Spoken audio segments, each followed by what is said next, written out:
मुश्किलों से भाग जाना आसान होता है, हर पहलू ज़िंदगी का इम्तिहान होता है। कि मुश्किलों से भाग जाना आसान होता है, हर पहलू ज़िंदगी का इम्तिहान होता है। डरने वालों को मिलता नहीं कुछ ज़िंदगी में, लड़ने वालों के कदमों में जहान होता है। लड़ने वालों के कदमों में जहान होता है। जी हाँ साथियों, इस मोटिवेशन कोटेशन के साथ ही मैं आपको आज इस वीडियो में बहुत इंपॉर्टेंट जानकारी देने वाला हूं। एक ऐसे व्यक्ति का जीवन परिचय मैं आपको बताने वाला हूं। जीवन परिचय के अनसुने किस्से में आपको बताने वाला हूं, तो बिना वीडियो को स्किप किए एंड तक जरूर देखना। जी हाँ साथियों, आज मैं बात करने वाला हूं भारत रत्न बाबा साहब भीमराव अंबेडकर के बारे में। जैसा कि आपने थंबनेल में देखा होगा, आज 14 अप्रैल है, अर्थात अंबेडकर जयंती है। अंबेडकर जयंती के इस अवसर पर, जिसे लगभग न केवल भारत में बल्कि दुनिया भी मानती है कि वास्तव में बाबा साहब ने न केवल निम्न वर्ग के लिए बल्कि संपूर्ण भारत के लिए, पूरे भारत के इतिहास के लिए ऐसा योगदान दिया जो अकल्पनीय है। आप सोच भी नहीं सकते कि एक निम्न वर्ग में पैदा हुआ बालक इतना महान शख्सियत बन सकता है। उन्होंने न केवल भारत से बल्कि कोलंबिया यूनिवर्सिटी से, कैम्ब्रिज यूनिवर्सिटी से अपनी पढ़ाई को पूर्ण किया था। जी हाँ साथियों, मैं बात करने वाला हूँ भारत रत्न बाबा साहब भीमराव अंबेडकर के बारे में। तो इस वीडियो को बिना स्किप किए आप ज़रूर देखना। हो सकता है आपने कहीं बातें बाबा साहब से बारे में जान रखी हो, बाबा साहब के बारे में जान रखी हो, लेकिन फिर भी ये वीडियो ज़रूर से ज़रूर आपके लिए कुछ ना कुछ नया ज़रूर लेकर आएगी। जी हाँ साथियों, बिना वीडियो को स्किप किए ज़रूर देखना। सबसे पहले उनके अपने सामान्य परिचय के बारे में पढ़ते हुए उनके ऐसे तथ्यों को जानेंगे जिनके बारे में आपने आज तक नहीं सुना होगा। जी हाँ साथियों, सबसे पहले उनका जीवन परिचय की बात अपन करते हैं तो उनका जन्म 14 अप्रैल 1891 में हुआ था, मऊ मध्य प्रदेश में हुआ था। ठीक है साथियों, क्योंकि इनके जो पिता थे रामजी सकपाल, जो कि सेना में उस जमाने में ब्रिटिश ईस्ट इंडिया कंपनी में एक सूबेदार के पद पर नियुक्त थे, जैसा कि इनका पारिवारिक रूप से चला हुआ था। इनके दादा भी थे, फिर इनके पिताजी हुए, और फिर ये तो आपको पता है ये पढ़ लिख करके कितने आगे गए थे। इनकी माता का अपन बात करें, माता की बात करें तो माता भीमाबाई थी। पत्नी की बात करें तो रमाबाई और सविता अंबेडकर थी। ये रमाबाई वह है जिनसे सन 1906 अर्थात 1906 में इनकी पहले शादी हो गई थी बचपन में ही। उसके बाद फिर सविता अंबेडकर से इन्होंने बाद में शादी की थी।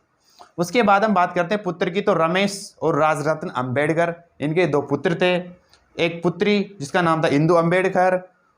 राजनीतिक पद की बात करें तो ये भारत के पहले कानून मंत्री थे। जी हाँ साथियों, ये अपने आप में एक बहुत बड़ी बात है, भारत के प्रथम कानून मंत्री होना।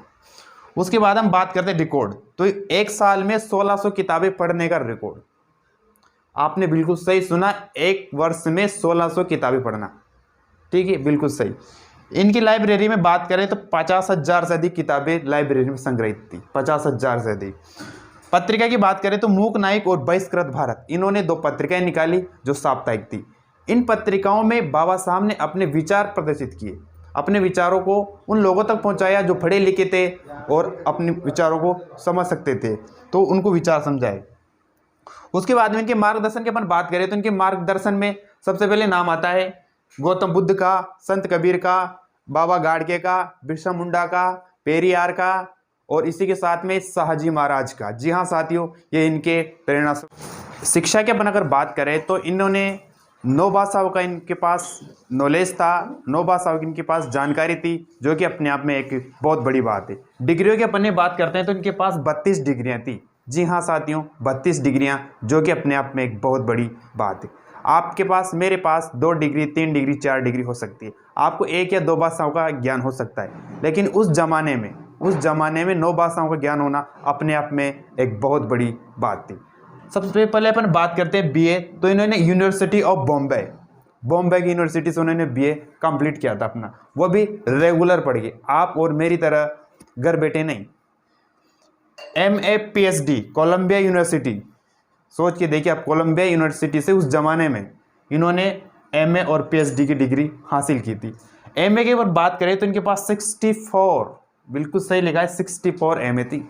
64 विषयों में इन्होंने एमए कंप्लीट की थी, सोचिए आप। उसके बाद बात करते हैं एमएससी और डीएससी। एमएससी मतलब मास्टर ऑफ साइंस और डीएससी मतलब डॉक्टर ऑफ साइंस। सोच के देखिए, जिस इंसान ने बीए किया हो उसने एमएससी किया है, डीएससी किया है, एमए किया है, पीएचडी किया है, 3-3 4-4 पीएचडी की है। सोच के देखिए आप। तो इन्होंने एमएससी और DSC London of school economy से कंप्लीट की थी। इनका जन्म अपन ने पहले जैसा कि बात किया सन 1891 का जन्म हुआ था और इनके पिताजी जो रिटायर हुए थे वो 1994 में रिटायर हुए थे। अर्थात इन्होंने सेवा काल में लगभग 3 वर्ष ही थे उस टाइम इनके पिताजी का रिटायर हो गया था। हालांकि इनके पिताजी सेना में सूबेदार थे। एक सूबेदार के पद पर रहते हुए इन्होंने अपने परिवार का पालन पोषण अच्छे से किया हो, लेकिन जैसे ही रिटायर हुए थे तो रिटायर होने के बाद लगभग इतना ही पैसा इनके पास आता था कि अपना घर चला पाते थे, वो भी मुश्किलों में। अपन बात करते हैं इनके पिता जैसे रिटायर हुए 1994 में, तो रिटायर होने के बाद में इनका जो पूरा परिवार था इस सतारा चला गया था। जी हाँ साथियों, सतारा चला गया था और वहीं पर फिर इनकी माता की मृत्यु भी हो गई थी। जब बाबा साहब भीमराव अंबेडकर की माताजी का निधन हुआ था उस समय इनकी आयु मात्र 3 वर्ष थी। तो आप सोच के देखिए 3 वर्ष की आयु में ही इनकी माता का निधन हो गया था। उसके बाद हम बात करते थे टोटल 14 बहन भाई थे। 14 में से केवल 3 भाई और 2 बहन ही लास्ट में जिंदा बचे थे, बाकी सबकी आकस्मिक मृत्यु हो गई थी। उसके बाद अपन बात करते हैं तो एक बार जब इन्होंने अपने पिताजी से पढ़ने के बारे में पूछा तो इनके पिताजी ने इनका और इनके बड़े भाई का एडमिशन एक गवर्नमेंट स्कूल में करवा दिया।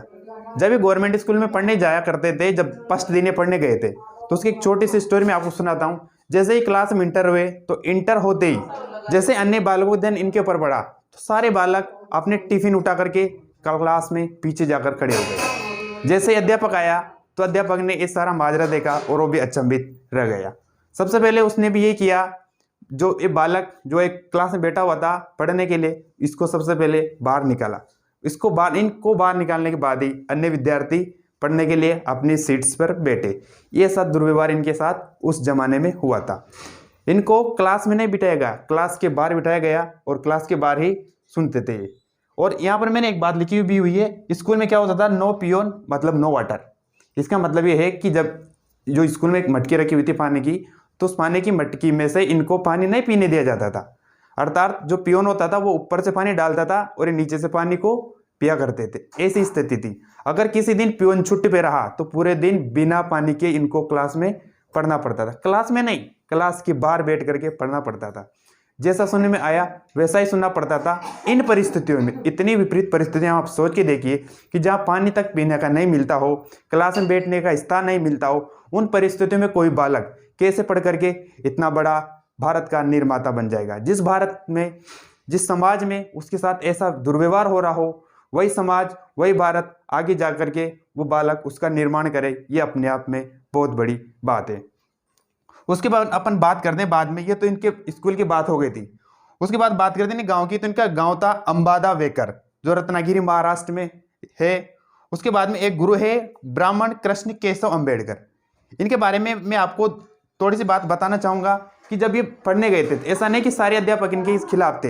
हालांकि कि कई अध्यापकों ने इनका विरोध किया, इनकी पढ़ाई को लेकर के विरोध किया, लेकिन एकमात्र ऐसे गुरु थे जो वास्तव में इनके जीवन में चमत्कारिक साबित हुए।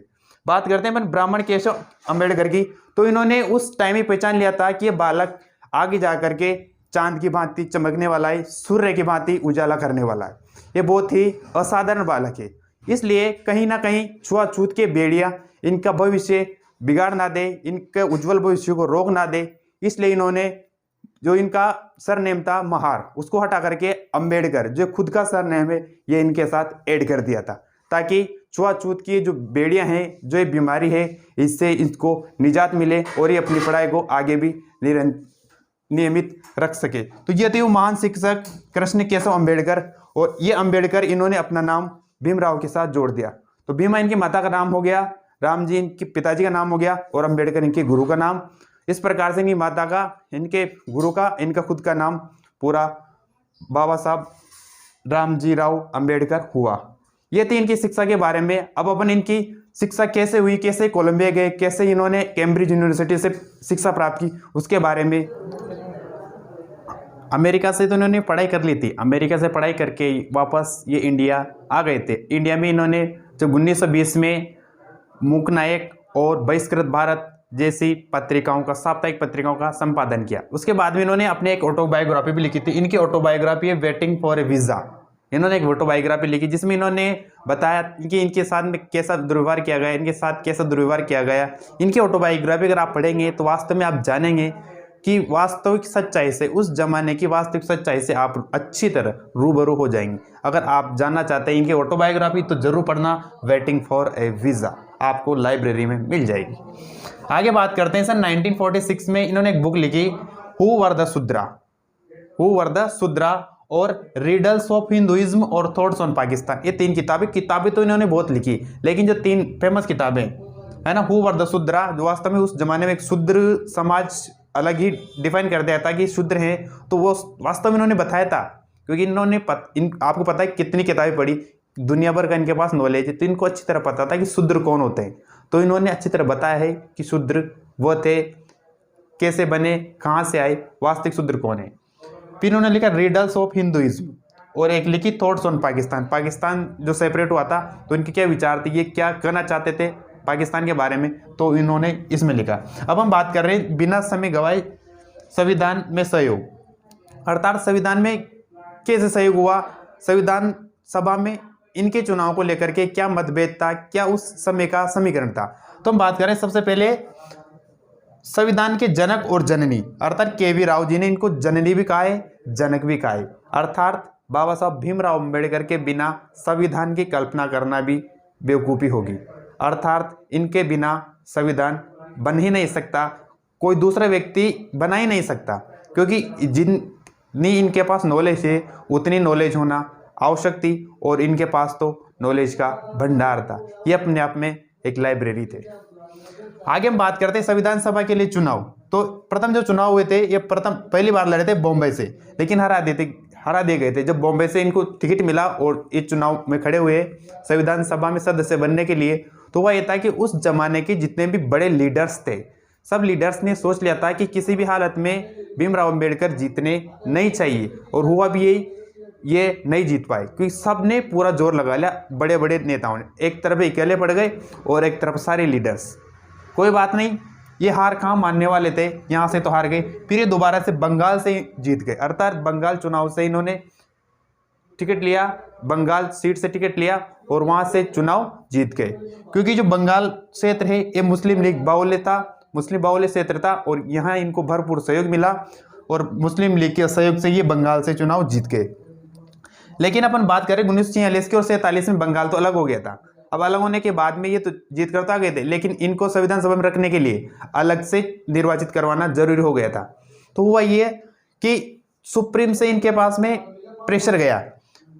बी.एन. राव जो संविधान सभा के सलाहकार कह सकते हैं है भी सही, बहुत अच्छे जानकार है, बहुत अच्छे ज्ञानी व्यक्ति है। बाबा साहब भीमराव की अम्बेडकर जी के बाद में अगर कोई पढ़ा लिखा था उस जमाने में तो बी.एन. राव ही थे। इन्होंने डॉक्टर राजेंद्र प्रसाद जी से कहा, और डॉक्टर राजेंद्र प्रसाद जी ने बी.जी. खेर से, और बी.जी. खेर ने जो मुंबई के उस जमाने में पीएम हुआ करते थे उनके ऊपर दबाव डाला। इतने ऊपर से दबाव आया कि किसी भी हालत में अम्बेडकर जी को संविधान सभा का सदस्य बनाना ही है, उनके बिना संविधान का निर्माण करना सोच भी नहीं सकते कि संविधान का निर्माण भी हो सकता है। तो वह यही फिर लास्ट में M.R. जयकर जी का इस्तीफा दिलवाया गया, और M.R. जयकर जी का इस्तीफा दिलवा करके वही बॉम्बे सीट से इनको चुनाव लड़वाया गया, और वहां से जीते, और जीत करके इनको संविधान सभा में सदस्य बनाया गया। और संविधान सभा में सदस्य बन करके फिर जो प्रारूप समिति है, ड्राफ्टिंग कमेटी, जिसने संविधान को सेट किया था, उसके ये अध्यक्ष बनाए गए, और इनके निर्देशन में सारे संविधान का निर्माण हुआ। और 2 वर्ष 11 माह 18 दिन में इन्होंने पूरे संविधान का निर्माण किया। दुनिया के जो बड़े बड़े देश हैं, सारे देशों के संविधान का पहले अध्ययन किया, और अध्ययन करके सब का निचोड़ निकाला, और जहाँ से जो बातें उचित मिली वो बातें इन्होंने अपने संविधान में ऐड की। महिलाओं को अच्छे से समानता का अधिकार दिया, दलितों के हक की लड़ाई लड़ी, और न केवल दलितों की मसीहा करना इनको उचित होगा, बल्कि हिंदुस्तान के मसीहा। अगर इंडिया में कोई व्यक्ति था जो इंडिया को रिप्रेजेंट करता है वर्ल्ड लेवल पे, तो वो बाबा साहब भीमराव अम्बेडकर थे। जी हाँ साथियों, वर्ल्ड लेवल पे अगर इंडिया को किसी ने उस टाइम रिप्रेजेंट किया था अंग्रेजों के सामने, तो बाबा साहब भीमराव अम्बेडकर थे। गांधी जी बहुत बड़े नेता थे, नेहरू जी बहुत बड़े नेता थे, ये अपने आप में अलग बात है। लेकिन गांधी जी को ही बड़ा नेता माना जाता था कि इंडिया के अगर कोई रिप्रेजेंटेटर है तो वो है। लेकिन जब राउंड टेबल कॉन्फ्रेंस हुआ, गोलमेज सम्मेलन हुआ, तो बाबा साहब तीनों गोलमेज सम्मेलन में भाग लेने गए और अपने प्रतिनिधित्व को वहाँ पर बताया। और फिर उस टाइम पता चल गया था वास्तव में ब्रिटिश को भी कि इंडिया में एक व्यक्तिमान है बाबा साहब भीमराव अम्बेडकर, जो वास्तव में तर्क के साथ बात करता है और अपने हक और अधिकारों के लिए लड़ता है। पहले उसके लिए उसका समाज है, उसके बाद उसका खुद का देश है। खुद के लिए कुछ नहीं, मेरा समाज पहले फिर मेरा देश। एक बार किसी ने पूछा था, गांधी जी ने इनसे पूछा था कि अम्बेडकर जी आप ये बताइए कि देश पहले या समाज। तो उन्होंने कहा था कि अगर मुझे देश और समाज में से चुनना पड़ा तो मैं मेरा समाज चुनूंगा, और मुझे खुद और देश में से चुनना पड़ा तो मैं अपने देश को चुनूंगा। ये थी अपनी सारी बातें। जितनी बातें करें उतनी कम है डॉक्टर भीमराव अम्बेडकर जी के बारे में। फिर भी हमने कम से कम समय में ज़्यादा से ज़्यादा आपको बताने की कोशिश की है। जय हिंद, जय भारत। इसी तरह की और अधिक वीडियो अगर आप जानना चाहते हैं तो हमारे चैनल को सब्सक्राइब कीजिए और बेल आइकन को प्रेस कीजिए। थैंक यू, नमस्कार साथियों।